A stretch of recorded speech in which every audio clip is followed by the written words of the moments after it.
عظیم تمام حضرات بآواز بلند نماز والا درستی پڑھیں۔ اللہم صلی علی محمد وعلی آل محمد، اللہم بارک علی محمد وعلی آل محمد۔ اس رمضان میں طبیعت کی ناسازی کی وجہ سے کہیں زیادہ آ جا نہیں سکا، لیکن حضرت مخدوم مولانا محمد فاروق صاحب اور ان کے صاحبزادگان کی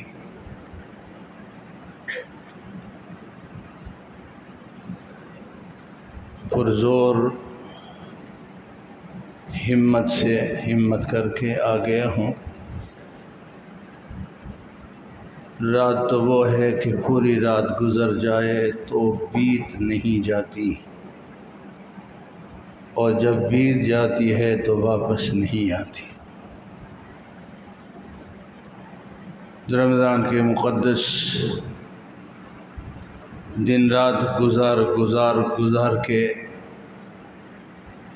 لیلۃ القدر کی، رمضان المبارک کی یہ مقدس رات ہمیں اللہ نے نصیب فرمائی ہے، یہ اس کا کرم ہے۔ میرے دوستو، جو مہینہ گزرا ہے اس کا ایک ایک لمحہ ہمارا نوٹ ہو چکا ہے کہ ہم نے کیا کیا اور اس کی طرف سے اللہ کے کیا انعامات ہیں، اور ہم نے کیا کیا جرم کیے، اس کی کتنی سزا ہے۔ اللہ تعالی ہمارے قصوروں کو معاف فرمائے۔ جو لمحہ اللہ کی عبادت میں گزرا ہے اللہ قبول فرمائے۔ میرے دوست، ایک تو رمضان، دوسرا قرآن۔ حدیث پاک میں آتا ہے، رحمت کونین صلی اللہ علیہ وسلم نے ارشاد فرمایا، کل جب صاحب ایمان کو اللہ کی بارگاہ میں پیش کیا جائے گا، ایک طرف رمضان ہوگا، ایک طرف قرآن ہوگا۔ رمضان کہے گا، اے اللہ، تو نے مجھے تمام مہینوں پر عزت اور تمام عزتوں پر راحتیں بخشیں، اور مجھے عزتوں سے نوازا۔ عرش والے، اس نے رمضان میری قدر کی تھی، اور اس نے روزے رکھے، عبادت کی، تراویح کی پڑھی، لغو باتوں سے، جھوٹ سے، فریب سے، دغا سے، بے ایمانی سے، حرام خوری سے محفوظ رہا۔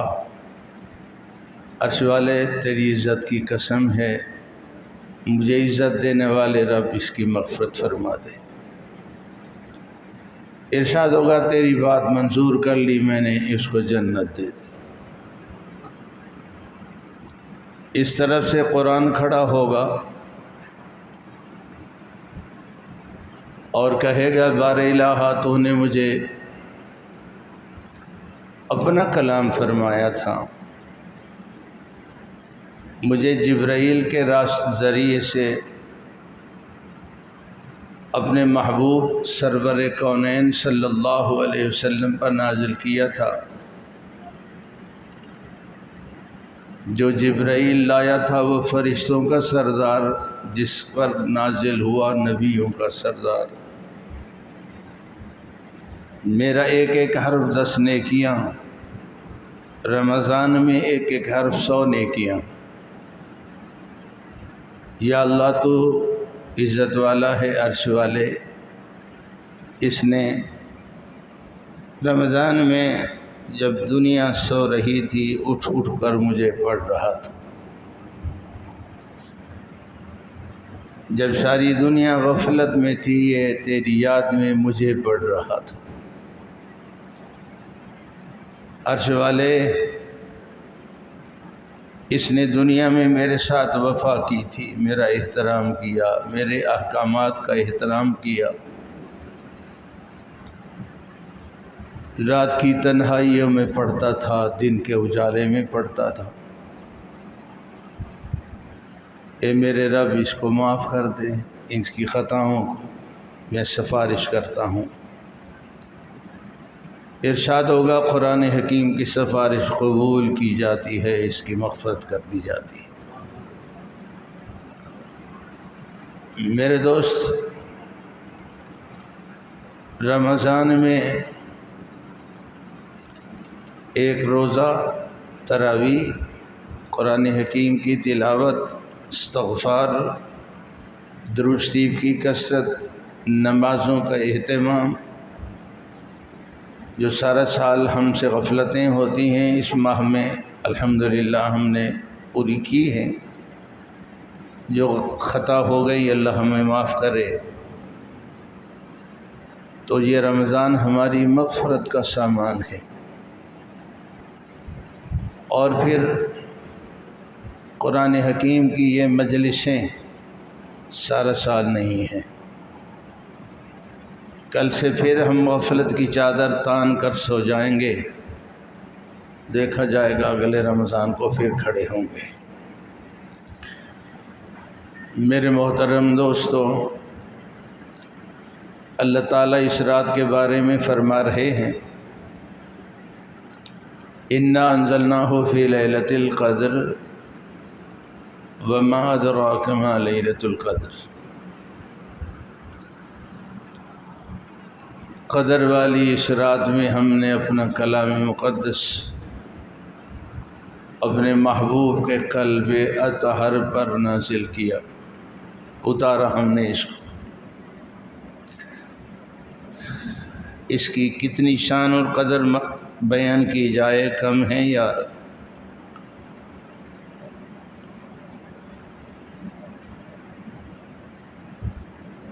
قرآن حکیم خود اپنے بارے میں کہہ رہا ہے، لو انزلنا هذا القرآن على جبل لرأيته خاشعا متصدعا من خشية اللہ۔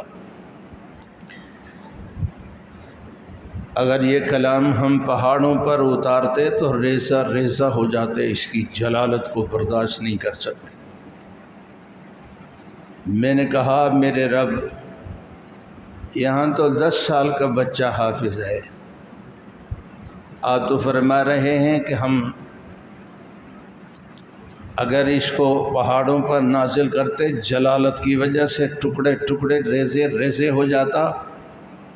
یہ تو 8 سال کی بچی سینوں میں قرآن محفوظ کیے ہوئے ہے، 30 سپارے۔ اس میں کیا راز ہے؟ بڑی عجیب بات لکھی ہے حضرات علماء نے۔ فرمایا نازل کرنے والے رب نے کملی والے کے قلب اطہر پر نازل کر کے اس قرآن کی جلالت کو فلٹر کر کے امت کو عطا کیا ہے۔ حضرت شیخ الحدیث مولانا سلیم اللہ خان صاحب رحمہ اللہ ان کی قبر اطہر پر رحمت فرمائے، ایک دن فرما رہے تھے کہ میں پہلی مرتبہ جب وفاق المدارس کا صدر ہوا تو پورے ملک کا میں نے دورہ کیا۔ بلوچستان کے ایک شہر میں ایک بستی میں گیا، مدرسے میں 5 سال کی بچی حافظہ تھی، 5 سال کی، اور فرمانے لگے میں نے خود اس سے سنا۔ میں نے کہا بیٹا پڑھ، وَاعْلَمُوا أَنَّمَا غَنِمْتُم مِّن شَيْءٍ، اس نے فرق سنا دیا۔ میں نے کہا کہ جلدی کر، یعتذرون الیکم اذا رجعتم الیہم، تو اس نے وہ پورا رکوع پڑھ کے سنا دیا۔ میں نے کہا بیٹا وما من دابہ یاد ہے؟ کہنے لگا ہاں استاد جی سنا، اس نے بے دھڑک سنایا۔ میں نے کہا کہ اس بچی نے کتنے دنوں میں حفظ کیا؟ کہا چند مہینوں میں اس بچی نے 30 بار حفظ کر لیا۔ ہمارا بھی مدرسہ ہے، بچیاں حفظ کرتی ہیں۔ جب بچیاں ختم کر لیتی ہیں دوست تو وفاق کے سال میں روزانہ 3 سپارے بچی سناتی ہے، 10 سال کی، 9 سال کی، 8 سال کی بچی، اور جب 6 مہینے گزر جاتے ہیں تو 5 سپارے روز سناتی ہے، جب وفاق کا آخری مہینہ ہوتا ہے تو 10 سپارے سناتی ہے۔ میں ایک دن اکیلے میں بیٹھا ہوا حضرت سوچ رہا تھا کہ کتابوں میں ہم پڑھتے ہیں کہ فلاں 61 قرآن پڑھتے تھے رمضان میں حضرت امام ابو حنیفہ سے، حضرت شیخ عبدالقادر جیلانی محبوب سبحانی رحمہ اللہ 7 سال تک مدرسہ ڈھونڈتے رہے۔ اس زمانے میں ایسے مدرسے نہیں ہوتے تھے، یہ بھائی ابن کعب ہے، یہ فلاں ہیں، یہ فلاں ہیں، قریب قریب مدارس ہوتے ہیں۔ الحمدللہ یہ ہم پر اللہ کا فضل ہے، مدارس کی وجہ سے ہماری چھوٹ ہو رہی ہے، ورنہ تو ہم پکڑ کے لائق ہیں جو ہمارے کردار ہیں۔ حضرت شیخ عبدالقادر محبوب سبحانی رحمہ اللہ جیلانی 7 سال تک مدرسہ ڈھونڈتے رہے قرآن پڑھنے کے لیے۔ جب مدرسہ ملا قرآن حفظ کیا، 2 رکعت میں پوری رات میں قرآن حکیم پورا پڑھتے تھے، 30 سپارے 2 رکعت میں 29.5 سپارے کی 1 رکعت، آدھے سپارے کی دوسری رکعت، 2 رکعت میں پورا قرآن پڑھتے تھے۔ میں نے روایت میں پڑھا سردی کی لمبی راتوں میں سیدہ فاطمہ اماں جی، حسنین کی اماں فاطمہ الزہرا بنت رسول اللہ صلی اللہ علیہ وسلم، ایک رات میں روزانہ پورا 30 سپارے پڑھتی تھی۔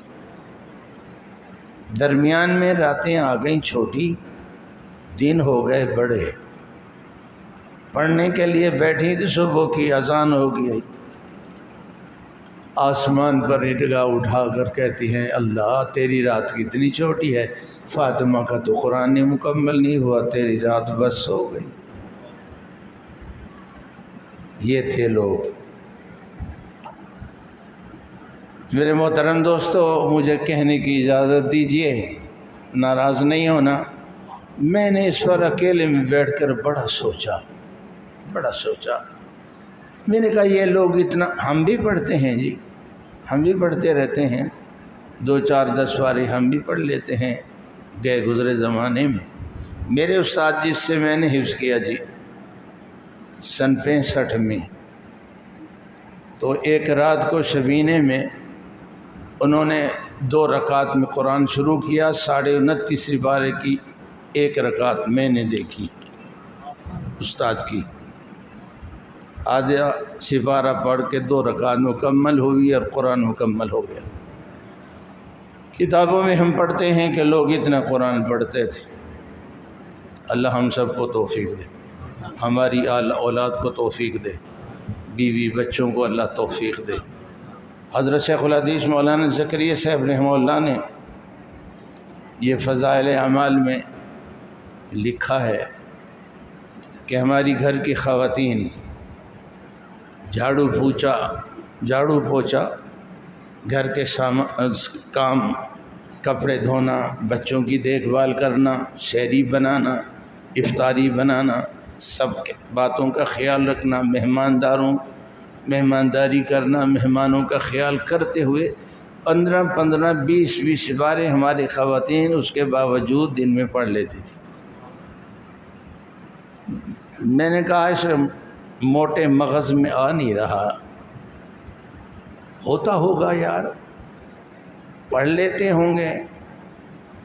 مولانا فاروق صاحب 10 پارے روز پڑھتے ہیں، پڑھتے ہوں گے۔ حضرت کے صاحبزادے 5 سپارے روز پڑھتے ہوں گے۔ لیکن میں سوچتا رہا اکیلے میں بیٹھا ہوا، میری سمجھ میں آ گیا، میں نے کہا یہ پڑھتے ہوں گے یقیناً، اس لیے کہ اگر ہمارا انڈیا کے ساتھ کرکٹ کا میچ ہو جائے تو سارا گھرانہ اکٹھا ہو کر بیٹھتے ہیں، نہ انہیں کھانا یاد ہے نہ انہیں کچھ اور کام یاد ہے، بس وہ ٹی وی کے سامنے بیٹھے ہوئے ہیں۔ رات گزر گئی، دن گزر گیا، درمیان میں اگر کوئی بڑی عمر کا بابا جی پیشاب کی تکلیف کی وجہ سے غسل خانے چلا گیا، واپس آ کر پوچھتا ہے کتنے اوور ہو گئے، کتنے رنز ہو گئے، یعنی یہ جو قضا ہوئی نا میری بیت الخلاء جانے میں، وہ ذرا رپورٹ تو بتاؤ، کتنے رنز ہوئے، کتنے اوور ہو گئے، کتنے آؤٹ ہوئے، یعنی وہ قضا بھی برداشت نہیں ہوتی۔ ان کو کرکٹ سے پیار ہے، ان کو قرآن سے پیار تھا۔ پھر مزید میں سوچتا رہا، میں نے کہا کوئی اور بات بھی ہوگی یار، پھر سمجھ میں آئی، دماغ میں آ گئی، موٹا دماغ ہے ہمارا، میں سوچتا رہا موبائل ہے، ایک آدمی، ہاں چھوٹا ہے یا بڑا، بوڑھا ہے جوان، عورت ہے یا مرد، 6 مہینے کا بچہ ہی کیوں نہیں ہے، اس کو ذرا یہ دے لو، بس یہ پڑا ہے، نہ اسے نیند آتی ہے نہ اسے بھوک لگتی ہے، نہ اسے کسی چیز کا فکر ہے، پوری رات گزر جاتی ہے، موبائل سے پیار ہے، اس کو موبائل یاد ہے، تمہیں قرآن سے پیار ہے، ان کو قرآن یاد، ایسا ہے کہ نہیں ہے؟ بول دو نا یار، اس میں تکلف ہی کیا ہے، روز کا معمول ہے ہمارا، ہاں میں ہی آپ بھی سارے اس میں شریک ہیں۔ میرا پوتا ہے تقریباً 10 سال کا، جب بھی میں کمرے میں جھانکا تو وہ موبائل لے کے پڑا ہے، اب اس کی نظر کمزور ہو گئی، ڈاکٹر کے پاس لے گیا، اس نے کہا ایک آنکھ میں 14 نمبر آ گئے ہیں، میرے پاس ہے بچہ، پرواہ ہی نہیں۔ خیر بہرحال میں یہ عرض کر رہا تھا، یہ قرآن و مقدس کتاب ہے، جس نے اس سے یاری لگائی بلند و بالا ہو گیا، جس نے اس سے منہ پھیرا بمن اعرض عن ذکری فإن له معیشة ضنکا ونحشره یوم القیامة اعمیٰ۔ قرآن خود ہی کہہ رہا ہے، جس نے میری طرف پیٹھ کر دی، منہ پھیر لیا، اعراض کیا، فإن له معیشة ضنکا، ہم دنیا میں اس کی معیشت کو، رزق کو تنگ کر دیتے ہیں۔ ہم نے کہا کہ عمران خان نے بیڑا غرق کر دیا ملک کا، یار کتنی تنگی آ گئی، انہوں نے کہا نہیں بیڑا غرق کر دیا شہباز شریف نے ایسے اقدامات کیے کہ ہمارا رزق تنگ ہو گیا۔ جو میں اپنے مدرسے میں بچوں کو تربیتی نشست میں سنایا کرتا ہوں کہ میں جب آپ جتنا تھا، میری عمر 10 سال کے قریب تھی، اب 77 سال ہے، تو 10 سال کا تھا، میں اپنی والدہ کے ساتھ جاتا تھا مارکیٹ سے گندم خریدنے کے لیے، آج کلو ہے، اس زمانے میں سیر ہوتا تھا، 40 سیر کا 1 من ہوتا تھا، 40 سیر کا 1 من ہوتا تھا، تو میں 20 سیر گندم سر پہ اٹھا کے اماں جی کے ساتھ آتا تھا، وہ 20 سیر گندم 16 روپے کی ہوتی تھی، اب ایک روٹی 25 روپے کی ہے۔ میں ان بچوں سے کہتا رہتا ہوں کہ بچوں روٹی کی قدر کر، اس رزق کی قدر کرو، اس لیے کہ اس وقت تو تمہاری روٹی 25-30 روپے کی ہے، انشاءاللہ جب تمہارا وقت آئے گا تو یہ روٹی 500 روپے کی ہوگی۔ ہم نے کہا کہ معیشت تنگ کرتی ہے حکمرانوں نے، میرے دوستو معیشت کو ہم نے خود تنگ کر دیا۔ قرآن سچا ہے جی، وَمَنْ أَعْرَضَ عَنْ ذِكْرِي فَإِنَّ لَهُ مَعِيشَةً ضَنْكًا، جس نے ہمارے قرآن پر پیٹھ پھیر دی، ہم نے اس کے رزق پر پیٹھ پھیر دی، ہاں ہم نے معیشت تنگ کر دی۔ فَإِنَّ لَهُ مَعِيشَةً ضَنْكَ وَنَحْشُرُهُ يَوْمَ الْقِيَامَةِ أَعْمَىٰ، کل قیامت کے دن ہم اسے اندھا اٹھائیں گے۔ قَالَ رَبِّ لِمَ حَشَرْتَنِي أَعْمَىٰ وَقَدْ كُنتَ بَصِيرًا، اے میرے رب کہاں گئی میری آنکھیں؟ میری آنکھوں پر تو شعراء کلام لکھتے تھے، میری اتنی حسین آنکھیں تھیں کہ میری آنکھوں میں سرما لگا کے ماں دکھایا کرتی تھی کتنی موٹی موٹی آنکھیں ہیں میرے بیٹے کی، ان آنکھوں کو آج کیا ہو گیا، اندھا اٹھا دیا تو نے۔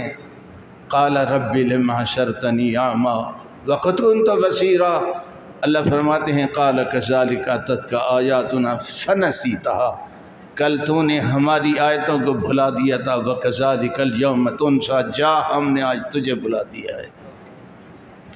میرے دوست یہ قرآن بڑی عجیب کتاب ہے، بہت عظیم کتاب ہے، بچوں کو لگاؤ، بچیوں کو لگاؤ، کل قبر میں تمہاری قبر روشن ہوگی، قیامت کے دن ان کی سفارش پر تمہاری مغفرت ہوگی۔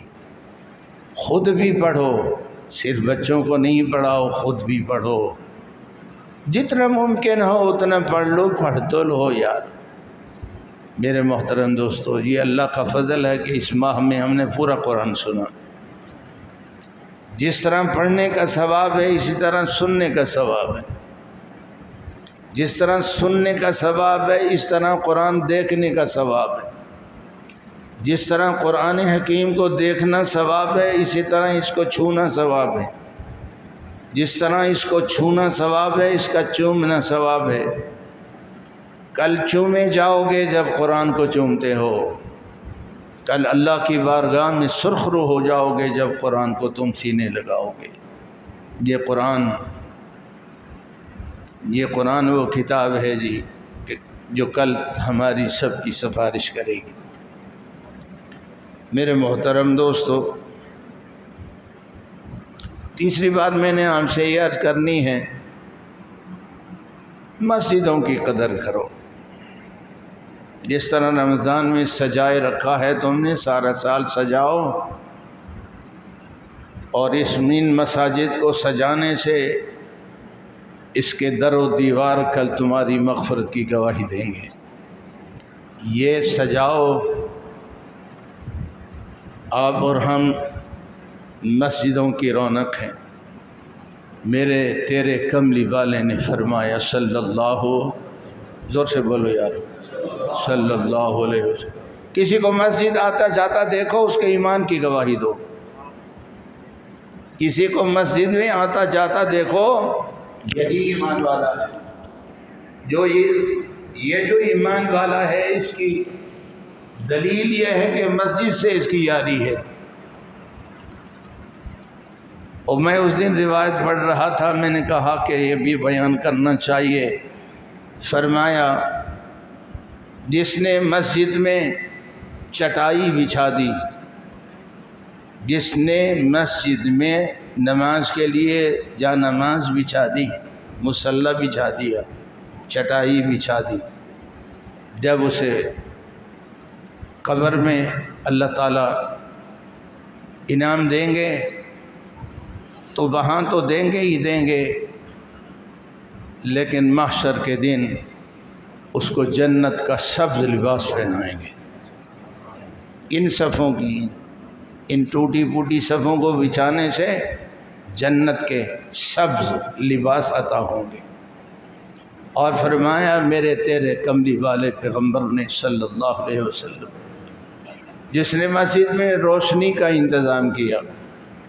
ہمارے زمانے میں یہ بجلیاں پنکھے نہیں تھے یار، حضرت کے زمانے میں بھی نہیں تھے، میرے زمانے میں بھی نہیں تھے، یہ تو آج آ گئے ہیں، عیش کر رہے ہیں ہم، پنکھے بھی لگے ہوئے ہیں، اے سی بھی لگے ہوئے ہیں، ادھر بتی نہیں جل رہی اس کو بھی جلا دو، ادھر بتی نہیں جل رہی اس کو بھی جلا دو، کیوں نہیں جل رہی؟ بلب فیوز ہو گیا ہے۔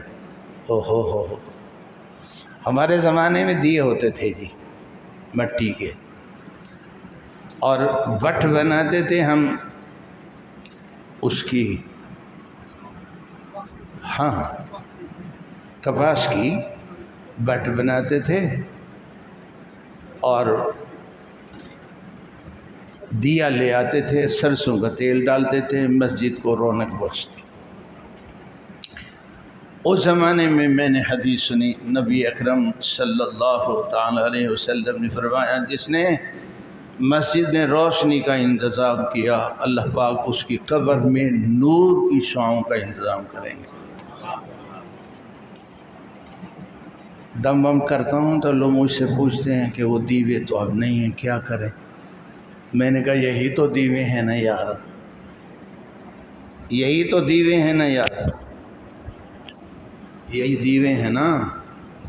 مسجد میں بلب نہیں ہے، بلب لگا لو، یہی دیوا ہے نا یار۔ ایک بلب لگانے سے آپ کی قبر میں روشنی آ جائے گی نور کی۔ مسجد کا احترام کرو، مدرسے مسجد سے بڑھ بڑھ کرتے ہوئے مت جاؤ، حضور اکرم صلی اللہ علیہ وسلم پر درود پڑھتے ہوئے جاؤ۔ میں نے جمعے میں اس دفعہ یہ بات بیان کی،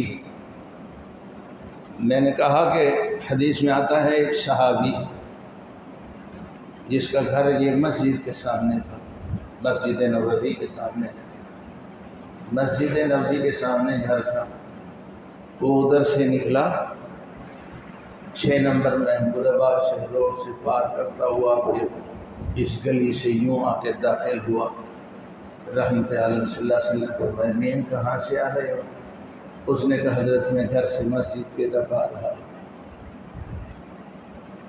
تو عرض کرنے آپ نے فرمایا میاں گھر تو تیرا یہ ہے، تو کہاں سے آ رہا ہے؟ اس نے کہا جب سے آپ سے سنا ہے نا کہ مسجد کی طرف اٹھنے والے ہر قدم پر اللہ کی طرف سے 10 نیکیاں عطا ہوتی ہیں، 10 درجے بلند ہوتے ہیں، میں لمبا ہو کے آیا ہوں، 10 درجے نہیں کئی درجے مل جائیں۔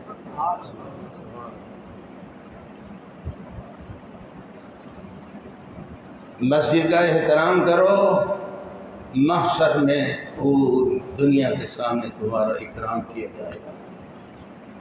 مسجدوں کا آباد کرو، چھوڑو اس کو کہ آپ بریلوی ہیں دیوبندی ہیں، چھوڑو اس بات کو، آ جاؤ نماز پڑھو۔ ہم بھی وہی قرآن پڑھتے ہیں جو بریلوی پڑھتے ہیں، بریلوی بھی وہی قرآن پڑھتے ہیں جو ہم پڑھتے ہیں۔ آ جاؤ مل بیٹھ کر حضور صلی اللہ علیہ وسلم کی یاد میں درود شریف کی مجلس بھی کریں گے، اللہ کا ذکر بھی کریں گے، استغفار بھی کریں گے۔ فرمایا جس نے استغفار کیا اس کی اللہ تعالیٰ نے ہر دعا کو قبول کیا۔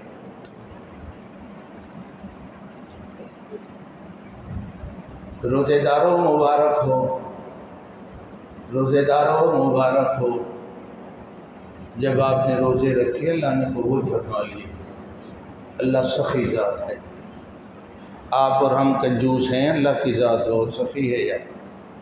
ہاں وہ تو کہتے ہیں کہ آ جاؤ میرے در پر، میری رحمت دوڑ کر آئے گی، تم دوڑ کر آؤ، چھلانگیں مارتی ہوئی میری رحمت تمہیں اپنے آؤ ملے گی۔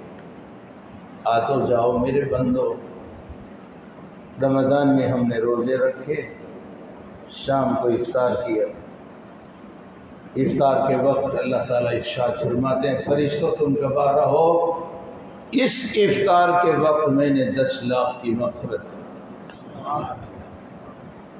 کس کی؟ جس پر جہنم واجب ہو چکی تھی، گناہوں کی وجہ سے، خطاؤں کی وجہ سے، غلطیوں کی وجہ سے واجب ہو گئی تھی جہنم، لیکن اس نے روزہ رکھا اور شام کو روزہ افطار کیا، میں نے اس کے سارے گناہ معاف کر کے اس کے ساتھ 10 لاکھ کی میں نے مغفرت کر دی۔ حدیث میں آتا ہے سرور عالم صلی اللہ علیہ وسلم نے فرمایا جب آخری رات آتی ہے رمضان کی، آخری رات آتی ہے رمضان کی، اور اب ہمیں اس دفعہ تو بڑا فکر ہوگا چاند نظر آیا نہیں آیا، اب ہم ایک دوسرے سے پوچھیں گے یار کیا ہوا ہے، کوئی اعلان ہوا رمضان سے کب جان چھوٹے گی؟ وہ ہو گیا چاند؟ بھئی ابھی تک تو عبدالخبیر آزاد نے تو اعلان نہیں کیا۔ وہ کہاں مر گیا مفتی کو بول صحیح ہو تو ایک دن پہلے اعلان کرتا تھا، آج کہاں ہے؟